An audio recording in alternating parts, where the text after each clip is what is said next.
जय हिंद साथियों, नमस्कार। कैसे हैं आप सभी? स्वागत है आपका अपने परिवार में। और आज हो चुकी है आपकी भी घोषणा। कौन सी घोषणा हो चुकी है हमारी? अरे 10+2 जो छोटा छोटा टाबर नया पास हो रहा है, जो सरकारी नौकरी को सपनों देख रहा है, बाकी खातर वो एक ही ऑप्शन है कि जल्द से जल्द अगर कोई नौकरी चाहिए तो वह है सीईटी पास कर लो। आज नहीं करो तो 5 साल बाद में कर लीजिए। जिस प्रकार से 10+2 के बाद आप बीएसटीसी की ओर रुझान कर जाते हैं, उसमें असफल हुए विद्यार्थियों के लिए एक सुनहरा अवसर है। वही एग्जाम जो आपने बीएसटीसी में पढ़ा, कुछ वैसे ही विषय आपको यहां पर भी देखने को मिलेंगे। और अगर उतना ही पढ़कर जाओ और जो है आप अच्छे से थोड़ी सी तैयारी और करके चले जाओ तो लगभग आपका पेपर जो है वो पास हो जाता है। आज आ चुकी है 10+2 नोटिफिकेशन जारी हो चुका है सीईटी का। पहले जब ये भर्ती आई थी सीईटी पहली बार, तब इसमें 7 भर्तियां थी। इस बार 12 का नोटिफिकेशन जारी हुआ है और लगभग एक भर्ती और इसमें शामिल हो जाएगी। तो लगभग 12वीं पास विद्यार्थियों के लिए नौकरी लगने के लिए 13 भर्ती हैं। और उन 13 भर्तियों में नौकरी तभी लगा जा सकता है तब हम ये जो पात्रता परीक्षा है, सीईटी पात्रता परीक्षा पास कर दें। अब हो सकता है कई कहेंगे सर ये तो हमें पता है, नया छोरा भी आ रहा है, बेबी वीडियो देखा है, कई 12वीं पास करके आया है, तो सबने पता चालना चाहिए भी 10+2 एक पात्रता परीक्षा का नोटिफिकेशन जारी हुआ है। गुड इवनिंग जितेंद्र जी, सोनी सबको नमस्कार, गुड इवनिंग। हाँ, सिद्धू जी बोल रहे हैं कि आप कल कुछ नहीं बोले थे यार, बोल लेता भाई, थान को रोक के थोड़ी ना हो। ठीक है, हाँ, तो अपने बात करते हैं कौन कौन सी भर्तियां शामिल है यहाँ पर, अपने इसके ऊपर बात करेंगे। क्या नए बदलाव हुए हैं? बदलाव यही हुए हैं जो अपने देखेंगे। सबसे पहले आप लोगों को यह पता होना चाहिए कि सीईटी 10+2 का नोटिफिकेशन जारी हुआ है। इसकी जो आवेदन दिनांक है वो है 2 सितंबर 2024 से 1 अक्टूबर 2024 तक फार्म भरना। कौन कौन फार्म भर सके है? प्रत्येक वो जो 12वीं पास है, आयु 18 से 40 वर्ष। 18 साल कब होना चाहिए? 1/1/2025 तक जो 18 साल का हो सकता है वो इसमें आवेदन कर सकता है। मैं कहीं का 17.5 साल को भाना बना सकूं, लेकिन भाना सरकार कौन बनावा दे, भाखेरियत है तो आओ। ठीक है, 1/1/2025 तक आपकी आयु जो है 18 साल है, वो भी आप इसको आवेदन कर सकते हैं। फिर इसके बाद में परीक्षा का आयोजन, जिसकी तारीख इन्होंने बहुत पहले दी थी, 23 अक्टूबर 2024 से 26 अक्टूबर 2024 तक, ये आपको ध्यान में रखना है। फिर इसमें बदलाव कर दिया कि नेगेटिव मार्किंग नहीं है, एक तो ये बदलाव है। दूसरा, पहले लागू कर दिया था ना स्नातक स्तर में, अब वापस हटा दिया गया। दूसरा, पेपर में 5वां विकल्प आएगा। पेपर में 5वां विकल्प आएगा। आप सभी लोग जानते हैं कि 5वां विकल्प जी वो कौन सा? जी 5वां विकल्प आएगा जिसको आपके पास में कॉलम के रूप में ई लिखा हुआ आएगा। ठीक है, इसको भरना अनिवार्य है, चाहे थारण पेपर में प्रश्न आवे चाहे नहीं आवे। ये मैं आपका जब एग्जाम होगा जाओगे तब उस दिन भी आपको और याद करवा दूंगा। ठीक है, हाँ। अब इसके अंदर कौन कौन सी भर्तियां शामिल है पहले मैं आपको बताऊं। पिछली बार जब 2022 में जब ये नोटिफिकेशन आया था 2022 का, तो इसमें इतनी भर्तियां थी: कांस्टेबल, जमादार ग्रेड, लिपि ग्रेड, कनिष्ठ सहायक, लिपि ग्रेड, छात्रावास, वनपाल। लेकिन अब जो नोटिफिकेशन जारी हुआ है उसके अंदर कितनी भर्तियां शामिल हुई है ये आप यहां से देखेंगे। यानी यहां तक देखो, 1 2 3 4 5 6 7, यानी इन्होंने यहां तक तो हिलाया ही नहीं है। ठीक है, ये जो है यहां तक तो सेम थी। इसके बाद में देखो, कनिष्ठ सहायक, कनिष्ठ सहायक, कनिष्ठ सहायक, लिपि ग्रेड, कनिष्ठ सहायक, ये इतनी भर्तियां किस किस डिपार्टमेंट में इन्होंने जोड़ी है? राजस्थान पंचायती राज, कृषि विपणन बोर्ड, कृषि उपज मंडी, माध्यमिक शिक्षा बोर्ड, राजस्थान राज्य प्रदूषण नियंत्रण बोर्ड कर्मचारी सेवा नियम, इनके अंदर इतने इनको जोड़ दिया गया। अब इसमें जो बड़ी भर्ती है हमारे पास में, जैसा आप पढ़ रहे हैं, कनिष्ठ सहायक है या लिपि ग्रेड सेकंड लिखा हुआ आ रहा है। और उसके अलावा यहां पर एक नाम आपको मिल रहा है कांस्टेबल, कांस्टेबल लिखा आया है। और यहां लिखा है राजस्थान पुलिस अधीनस्थ सेवा। इसके अंदर जो है योग्यता 10+2, और इसी 10+2 की योग्यता कर दी गई थी आरएसी की। तो आरएसी भी इसके अंदर शामिल है अभी तक, तो क्योंकि इसका लेटर भेजा हुआ है, अभी आ नहीं रही, तो आ तो कोई भर्ती नहीं रही है, ठीक है, एक भी भर्ती नहीं आई है। कितनी परीक्षा, सीईटी में तो एक ही परीक्षा होगी, पुलिस रिजल्ट का अभी नहीं मालूम भाई। हाँ बिल्कुल, ग्रेजुएशन वाला भी भर सकता है, बिल्कुल भर सकता है ना। ये इसमें रुक कैसे गया?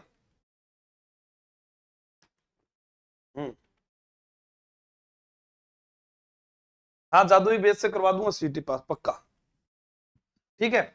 अभी देखो 10+2 क्या है, आरएसी भी इसमें आ जाएगी, तो एक और एक्स्ट्रा जुड़ जाएगी, 12 तो आपके पास नाम है, ये आपके पास में 13वां नाम हो जाएगा। अब आरएसी का ही भाग होते हैं आरआईएस वगैरह, जो अभी तक आई नहीं है, ना महिला बटालियन आई है। अब वो तो कोई सी भी भर्ती नहीं आई है, तो अपने कुछ कह नहीं सकते। एक पटवार की घोषणा हुई है जिसकी एग्जाम डेट अगले साल दी है, वो स्नातक स्तर में है। उसके अलावा ना वीडियो की भर्ती है, ना जूनियर अकाउंटेंट की अभी कोई भर्ती नहीं है, ना शिक्षक भर्ती है। जब आएगी तब वो है, लेकिन ये तभी लग पाओगे जब आप क्या पास करोगे, सीटी पास करना अनिवार्य। तो भाई यहां पर जो है ऑफर किसके पास में है, स्नातक स्तर वालों के पास में दो मौके हैं, पटवार भी बन सकते हो, ग्राम विकास अधिकारी भी बन सकते हो, एलडीसी भी, कांस्टेबल भी। इसके अंदर हमारे पास में 3 बड़ी भर्तियां हैं। 3 बड़ी भर्तियों के नाम आपको मैं बता देता हूं कौन कौन सी है। इसमें एक तो हमारे पास जो बड़ी भर्ती है वो हो गई वनपाल, एक हो गई हमारे पास में पुलिस, और एक हो गई इसमें एलडीसी। ये 3 बड़ी भर्तियां जो है 10वीं+2 यानी 12वीं पास वाले विद्यार्थियों के लिए है, ठीक है, ये आपको याद रखना है। दिख रहा है ना? हाँ, आप एक बार शेयर कर देना। 12 दिन हो गए सर, बुक नहीं है, ऐसा थोड़ी हो सकता है औरों के पास पहुंच गई तो हमारे पास नहीं पहुंची, ठीक है। हाँ, महिला बाल अपराध हार्दिक नाथ जी अभी पढ़ने की जरूरत नहीं है, महिला बाल अपराध सिलेबस में से हट गया। पहला आपनों काम है सीईटी पास कर लो, क्योंकि बाद में जब मुख्य सीधना पढ़ांगा आप, ठीक है। ये तो बात थी मुख्य इसकी। अब अपने आगे बात चलते हैं, आगे बढ़ते हैं। इसमें लिखा गया है पॉइंट नंबर 2 पढ़िएगा, समान पात्रता परीक्षा सीनियर सेकेंडरी स्तर वर्ष में कम से कम एक बार आयोजित होगी। समान पात्रता परीक्षा परिणाम की दिनांक से 1 वर्ष के लिए मान्य होगा। यानी ये कितने वर्ष के लिए मान्य होगा, ये दोबारा देना पड़ेगा, जैसे पिछली बार सीटी जिन्होंने दिया था उन्हें दोबारा देना पड़ेगा। रिजल्ट जारी होने के बाद 1 साल तक स्कोर कार्ड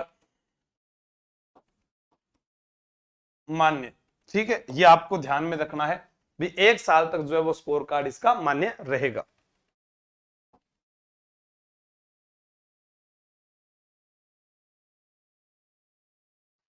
ये देखो स्कोर अवधि जो है पूर्व समान, जो इससे पहले आपने 10+2 दी थी वो समाप्त हो चुकी है, ये ध्यान रख लेना, अवधि जो है वो समाप्त हो गई। अब इसमें जो है ऑनलाइन आवेदन की प्रक्रिया जो आपने स्नातक स्तर में पढ़ा था वही सेम चीज है, 1 टाइम रजिस्ट्रेशन है, या फिर वो हाथ का नमूना वगैरह जो लिया जाएगा, सब बातें इसमें लिखी है। हस्तलिपि का नमूना अपलोड करवाए जाने का निर्णय लिया गया है, लाइव फोटो खींचकर जो है दर्ज करवाई जाए, ये सब जो नियम है वो आपको स्नातक स्तर वाले हैं सेम। अंतर क्या है जी, देखते हैं। SSO ID वगैरह ये तो आशु जी के ट्रिक टेलीग्राम चैनल पर मैंने डाल दिया है, आप वहां से देख लेना। अपने को जो ध्यान में रखना है,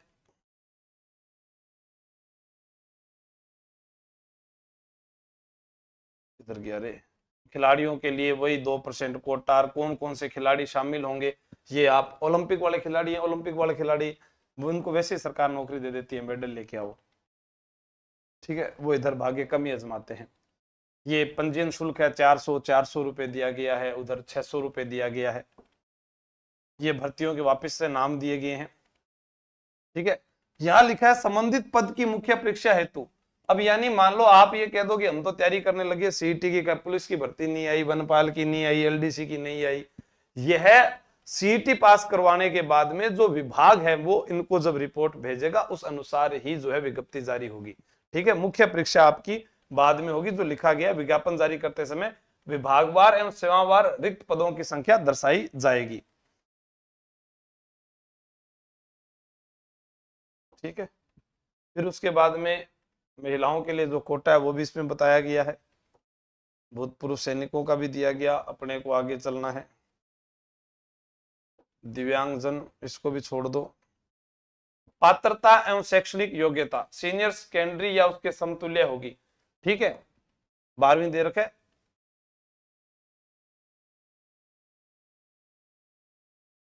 देखो यह क्या लिखा है, जो व्यक्ति पाठ्यक्रम के अंतिम वर्ष में, जो काम की चीज है वो पढ़ो सिर्फ, जो व्यक्ति पाठ्यक्रम के अंतिम वर्ष की परीक्षा में उपस्थित हुआ है या शामिल हो रहा है, जो इन नियमों में शैक्षिक योग्यता की आवश्यकता है या सीधी भर्ती के लिए उक्त पद के लिए आवेदन करने के लिए पात्र होगा, लेकिन चयन एजेंसी को अपेक्षित शैक्षिक योग्यता प्राप्त करने का प्रमाण प्रस्तुत करना होगा। कौन कौन भर सकते हैं सीईटी का फॉर्म? 12वीं पास वाला भी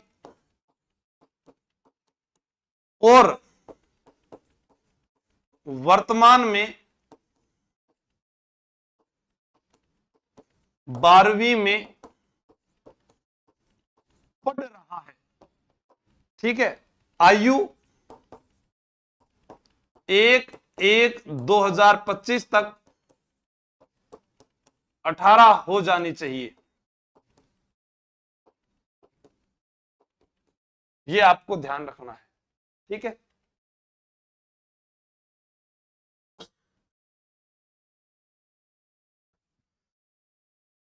ये अनुसूचित जाति जनजाति के लिए अलग से नियम है। राष्ट्रीयता जो अपने सब भारत गई है। आयु आयु यहां पर दी गई है 1 जनवरी 2025 को 18 वर्ष की आयु प्राप्त कर चुका हो तथा 40 वर्ष से का नहीं हुआ हो। तो ये आपको मैंने पहले ही बता दिया।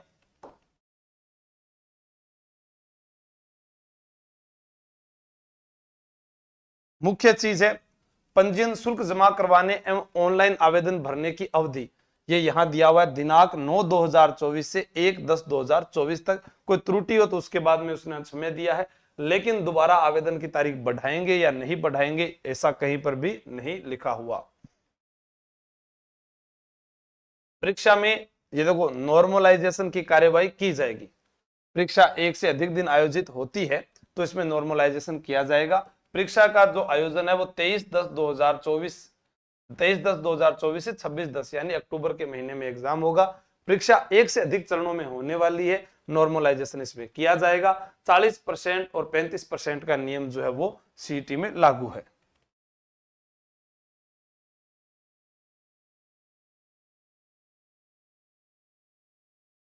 और भी कोई चीज अगर फोटोग्राफ नमूने ये सारी बातें लिखी हुई है।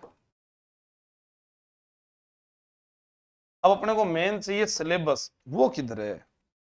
इतनी बातों के बाद में तो अब सिलेबस की जरूरत पड़ेगी। बाकी हमें तो ज्यादा चीजें, हाँ अब देखो परीक्षा का सिलेबस यहां पर आपको याद करना है कि 150 प्रश्नों की संख्या होगी, कुल अंक होंगे 300 और समय दिया गया है 3 घंटे। कितने? 300, 150 और 3 घंटे आपके पास में मौका है। इसमें पास होने के लिए क्या लिखा है नीचे, नेगेटिव मार्किंग नहीं किया जाएगा। सीनियर सेकेंडरी स्तर के प्रश्न होंगे, बहुविकल्पीय होंगे तथा सभी के प्रश्नों के अंक समान होंगे। अब की बार सब लिखा हुआ है। ठीक है, राजस्थान का इतिहास, कला संस्कृति, साहित्य ये कला संस्कृति का भाग है। परंपरा और विरासत ये भी कला संस्कृति में ही आता है, राजस्थान के इतिहास में आता है। फिर है भारत एवं राजस्थान का भूगोल, तो भारत और राजस्थान का भूगोल है। राजस्थान पर विशेष बल के साथ भारतीय राजनीतिक व्यवस्था, राजस्थान की राज व्यवस्था ज्यादा है, थोड़ी सी भारत के साथ जुड़ी हुई है। राजस्थान की इकोनॉमी है, एवरीडे साइंस है, रीजनिंग है, ठीक है, सामान्य हिंदी है, जनरल इंग्लिश है, कंप्यूटर का ज्ञान है और करंट अफेयर भी इसमें दिया गया है।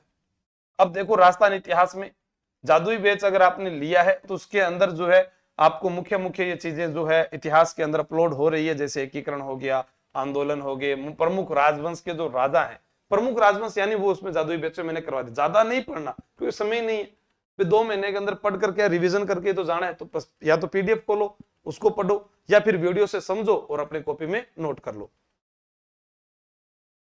त्योहार, रीति रिवाज, वेशभूषा और आभूषण। भारत का भूगोल, भारत के भूगोल में यहां पर देखो कुछ ज्यादा नहीं दिया है, सिर्फ आपको क्या पढ़ना है, पर्वत, पठार, मरुस्थल, मैदान, नदियां, बांध, झीलें, सागर, वन्य जीव अभ्यारण्य। अब आप कहोगे कि बचा ही क्या है, तो भाई वो तो उन्होंने दिया है, पूरा का पूरा भौतिक प्रदेश दिया है, अपवाह तंत्र दिया है, झील दी है, पठार पर्वत इसके अंदर जो है भौतिक प्रदेश में वो शामिल हो जाते हैं, वन्य जीव अभ्यारण्य दिया है। उसके बाद राजस्थान के प्रमुख भौतिक स्वरूप, जलवायु भी दी है, वनस्पति दी है, मिट्टी दी है, नदियां, बांध, झीलें दी है, राजस्थान के खनिज संपदा दी है, वन संपदा, जल संसाधन, पशु संपदा। जो जादुई बुक है उसमें प्रत्येक चीज को टॉपिक वाइज बताया गया है। मैं आपको जो है आज टेलीग्राम पर उसमें और जो अपडेट किया गया है, जो पुराने विद्यार्थियों के पास नहीं पहुंचा, तो वह मैं आपको पीडीएफ भेज दूंगा, आप अपनी कॉपी में लिख लेना आशु जी के ट्रिक पर, ठीक है। फिर उसके बाद अपने पढ़े भारतीय राजनीतिक व्यवस्था। तो इसमें जो राजस्थान की राज व्यवस्था है, ये तो हमने, क्योंकि जादुई बुक जो है वो राजस्थान आधारित है, तो उसमें राजस्थान का जीके तो पूरा कवर हो जाता है, इंडिया वाला रह जाएगा तो वो मैं आपको यूट्यूब पर फ्री करवा दूंगा। राजस्थान की अर्थव्यवस्था, जिसके अंदर हमने क्या है, हस्तशिल्प को भी उसमें डाल दिया, प्रमुख सिंचाई डाल दी, फसलें, कृषि उद्योग, ठीक है, ये सारा उसमें पहला वाला टॉपिक तो हमने डाल दिया। फिर उसके बाद योजनाएं हैं, वो योजनाएं उसमें डाल रखी है, लघु उद्योग, कुटीर उद्योग जो है वो भी उसके अंदर मिल जाएंगे, और ऊर्जा के विभिन्न स्रोत, जल, तापीय, अणु, पवन, सौर ऊर्जा, ये भी आपको जादुई बुक में मिल जाएंगे सारे टॉपिक। विज्ञान नहीं मिलेगी, वो आप देख लेना कैसे भी, ये सारे टॉपिक, क्योंकि विज्ञान बड़ी बड़ी है, इतनी कैसे पढ़ोगे। फिर यहाँ पर मैथ और रीजनिंग है, जो रोजाना विज्ञान की क्लास निःशुल्क यूट्यूब पर होती है सुनील सर के द्वारा, और मैथ की क्लास जो है वो भरत सर आपको करवा रहे हैं, वो पढ़ लेना आप। तो ये 2 चीजें तो आपकी वैसे क्लियर हो गई। हिंदी की क्लासेस में आपकी जो है किसी अध्यापक को बोलकर लगवाऊंगा, ठीक है। तो ये आपके हिंदी के टॉपिक हो गए। इंग्लिश अब आपके बस की बात नहीं है, क्योंकि समय कम है, तो आप जो जिसको इंग्लिश का स्टूडेंट है वो इनको पढ़े, जो नहीं है, ठीक है, तो इंग्लिश को एक बार छोड़ दे। कंप्यूटर को भी वो छोड़ सकता है कि अगर इतना बड़ा पढ़े, पर्सन 2 ही आ रहे हैं, जो उसको लगे कि जिससे उसका लगाव है वो चीजों को पहले पढ़े। जैसे हिंदी, संज्ञा, सर्वनाम, क्रिया, विशेषण स्कूल में पढ़ते आए थे, जीके राजस्थान का, हमारे आसपास के जिले हैं उनमें बहने वाली नदियां हैं, वहां की संस्कृति के बारे में पूछा जा रहा है, वहां के राजाओं के बारे में पूछा जा रहा है, तो पहले उनको पढ़े, बाद में फिर वो इंडिया के बारे में पढ़ना स्टार्ट करे। करंट अफेयर रोजाना का होता है, ये आपको पढ़ना पड़ेगा। इसमें भी उन्होंने दिया है चर्चित व्यक्ति, स्थान एवं संस्थाएं, खेलकूद, तो अभी जो आपको पता है खेलकूद से प्रश्न आए, तो हमारे जितने भारतीय खिलाड़ी हैं या राजस्थान का कोई खिलाड़ी ओलंपिक में गया, वो प्रश्न आ जाएगा, ठीक है। चर्चित व्यक्ति, स्थान एवं संस्थाएं, चर्चित व्यक्ति स्थान जैसे कौन प्रोटेम स्पीकर बना है, वर्तमान में सीएम कौन है, वर्तमान के अंदर हमारे राज्यपाल कौन है, कौन सी विधानसभा चल रही है, ठीक है, मोदी जी किस यात्रा पर गए थे, या किस देश की प्रधानमंत्री जो है वो छोड़कर यहाँ से भाग चुकी है, ऐसे प्रश्न जो आपके प्रमुख चर्चित प्रश्न रहने वाले हैं। फिर अंतरराष्ट्रीय महत्व की प्रमुख घटनाएं, जैसे रूस में आक्रमण वगैरह जो किया जा रहा, रूस के द्वारा आक्रमण वगैरह किया जा रहा है, इजराइल ईरान के अंदर जो विवाद होते रहते हैं, इन चीजों के बारे में आपको पढ़ना है। अभी हाल ही के अंदर कौन सा कोई चक्रवात आया है या नहीं आया है, तो ये अंतरराष्ट्रीय जो है वो, या किस खिलाड़ी ने जो है अभी संन्यास लिया है क्रिकेट से, शिखर धवन ने लिया, ऐसी जो चीजें हैं, या राष्ट्रीय अंतरिक्ष दिवस कब मनाया जाएगा, पहली बार 23 अगस्त को मनाया जाएगा, ऐसे प्रश्न आपको याद करने हैं। अब मैं एक बार आपके कमेंट पढ़ लेता हूं। तो सारी जानकारी आपको एक बार तो दे दी सारी की सारी, अब जो है नए वो इसमें देख लेना, और तैयारी करने के लिए मैं आपको विकल्प बता देता हूं। एक ही चीज है, अभी ज्यादा समय नहीं है, तो मैं आपको नहीं कहूंगा कि आप कोई बड़ी तैयारी करें या ज्यादा पैसे खर्च करें, ठीक है। बुक है आपके लिए तैयार की गई, किसी भी दुकान पर चले जाओ आपको मिल जाएगी, तैयारी कर लो, ऐप से मिल जाएगी, वहां से ऑर्डर कर सकते हैं। उसके अलावा जादुई बैच जो चल रहा है, इसके अंदर आपको सारी चीजें, मतलब कि यहाँ लिखा है गारंटी वाला, वो इसीलिए लिखा है कि इसमें आपको मैं पास करवाऊंगा। इसकी जो है अभी इतिहास क्लास, संस्कृति क्लासेस चल रही है, अभी इसकी क्लासेस जो है लाइव 1 तारीख से भूगोल की चलेगी आपके एग्जाम तक, क्योंकि 10+2 वालों के पास तो समय काफी है। पहले हम जो है स्नातक स्तर वाले जो विद्यार्थी उन सबके लिए एक ही किया गया, ये ठीक है। टेस्ट सीरीज अभी है वो स्नातक स्तर की 10+2 की अभी टेस्ट सीरीज स्टार्ट नहीं की, वो हम स्टार्ट कर देंगे आपके आवेदन जो है स्नातक स्तर के आवेदन के बाद। पहले इनके टेस्ट हो जाने दो एक बार। तो एक बार आपके पास सिर्फ 2 ही ऑप्शन है, आप या तो बुक से पढ़ लीजिए या कोर्स से पढ़ लीजिए, जैसा आपको ठीक लगे। कि 150 रुपए में अगर जिंदगी बन रही है तो शायद इससे अच्छा तो और कुछ नहीं होगा। कि आप कहीं दुकान पर जाते हो तो कपड़े लेकर आते हो तो वो भी महंगे हैं, आपको नेट का रिचार्ज प्रत्येक महीने का कराते हो तो भी महंगे हैं। उनसे अच्छा कि आपको पूरी किताब, जिसमें से आपके पास में लगभग 70 से 80 नंबर आने की संभावना है, नंबर 120 प्लस लेकर आने हैं, बाकी बचे हुए आपको रीजनिंग, हिंदी वो अलग से पढ़ने पड़ेंगे, तो उससे आप बेस्ट को ज्वाइन कर सकते हैं। थैंक यू, जय हिंद, जय भारत। और कोई सवाल हो तो आप कमेंट बॉक्स में कर सकते हैं। Best of luck.